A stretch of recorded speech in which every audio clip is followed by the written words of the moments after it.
జరిగించేసాం ఉపవాసం 3 దినాలు. ఉపవాసం ఉన్నాం, ఒక్క పొద్దున్నాం, 3 పూటలు తినలేదు. ఆదివారం పొద్దున వరకు తినలేదు. ఆదివారం పొద్దున్నే ఉపవాసం ముగించాను.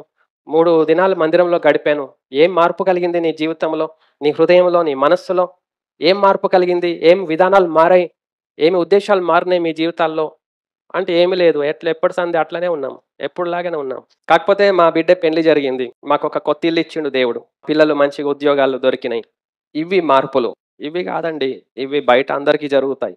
అందరికీ జరుగుతాయి ఇవి. ప్రపంచమంతా ఎవరికైనా జరుగుతాయి ఇవి. యేసుప్రభు అక్కర్లేదు వీటికి. మీ హృదయం రక్షించబడిందా? మీ హృదయం మార్పు చెందిందా? మీరు దేవుని పోలికలోకి వచ్చారా? ఆయన స్వభావంలోకి వచ్చారా? మీ మనసు, మీ యొక్క బుద్ధులు మారిపోయినాయా? గట్ల లేడు, మనిషి మారిపోయిండు. ఆ మనిషి మారిపోయింది, ముందట్లాగా లేదు మనిషి అని ఎవరైనా గుర్తించారా?